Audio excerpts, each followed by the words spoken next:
All right, guys, what's up? It's Willie here. We back with another G35 video. Today we're going to be doing a pulley delete on these cars.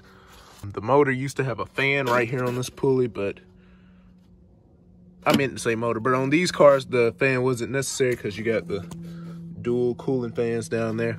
But basically you can get this little spacer. Yeah, I'll take it out the bag here and put it right here to remove this pulley. It does free up. I'll be honest with you, I don't think it'll be a noticeable horsepower gain, but it is a nice little cheap mod to do. It does help the car, you know, you'll get a little bit more torque out of it. Also, if this part fails, you know, it won't be here. So that's one less part you got to replace. Here's the part number if you want to get the spacer yourself. Here's a part number for the belt I'm doing now. Most people, they do the AC belt, but this is a brand new AC belt. Also, I don't have AC anyway. I'll probably do an AC delete here later on in the future. But right now, we're just going to do a pulley delete. So like I said, here's the two things you need. If you want to do the AC belt, I'll leave a link to that and the rest of this stuff in the description below. I ordered this from Nissan and got this from Rock Auto. The tools you need, I got them scattered over here. 14 millimeter, 12 millimeter, 17 millimeter, and this 10 millimeter wrench. And the first thing we're going to do is we're going to free up these 10 millimeter fasteners off the pulley. And then we're going to work our way down here. And we're going to loosen this up. And then we're going to go down to the tension, loosen the tension up. That'll help us take the belt off. Once we get the belt off, we can pry off 3 bolts right here. 14, 14, and 17 off of the pulley. That'll free up the pulley. Then we'll take our spacer, slide it in, and we should be done. All right, I'm gonna set you guys up somewhere and then we're gonna get to work. All right, guys, we freed up the fasteners there. You just wanna loosen them up, not take them all the way off.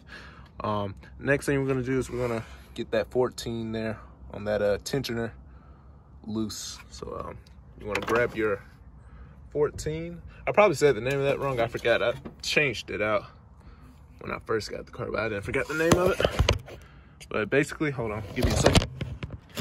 Just take your 14 millimeter. Stick it down in there. This one does not fit, so I will be right back.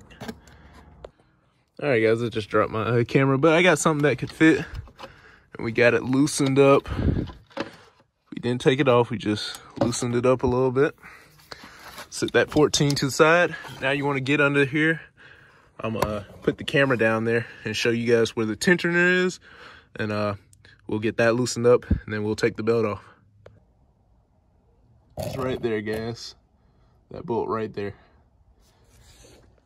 All right, guys, now at this point you should be able to just take the belt off with your hand here.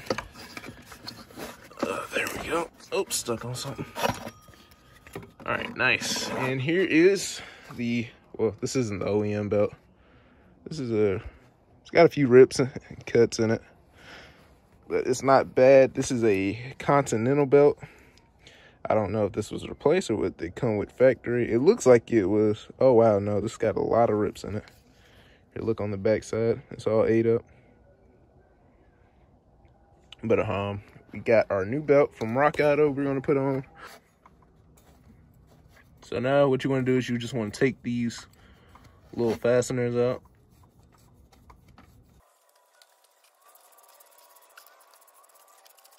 All right, I thought I was gonna have to pry it out, but it came out pretty easy. So here's the pulley, the 4 fasteners, 10 millimeter fasteners. You're left with this little opening. I'll have to turn my flashlight on. You're left with this little opening right there. That's where the spacer goes. You're gonna insert the 14 millimeter bolt. Now you don't have to do this, but I'm gonna put the 17s back in place.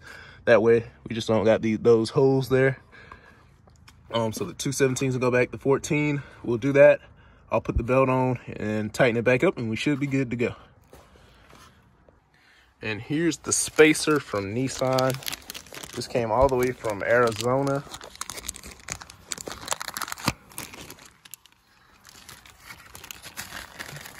Come on, there we go. Once again, there's that part number. Oop. 13298 4P10A. All right, so once you get the bolts put back in and your belt on, you're going to tighten up your idler pulley. I remember the name of it, but you're going to tighten up the idler pulley, and then you're going to go back, tighten up the tension, and then you should be good to go. All right, guys, that's everything. I got everything tightened up. I'm gonna crank the car up, make sure we don't hear any noises or whatever. I'm gonna wipe everything down though first before I crank it up. But we'll crank it up here for any noises, and yeah, pulley delete is installed.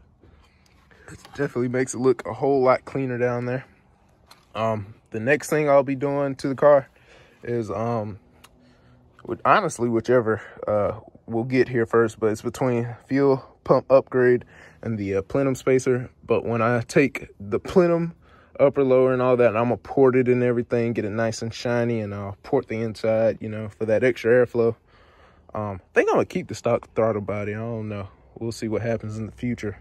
But yeah, let's wipe everything down, put our tools back, crank the car up. Well, we'll keep some tools out, that just this and the 14 in case we need to change anything. But yeah, let's crank this bad boy up and make sure everything's all right. All right, guys, I went back in the house, grabbed the keys. Car should still be a little warm earlier for me, driving from school to home. Ooh, my camera's dirty.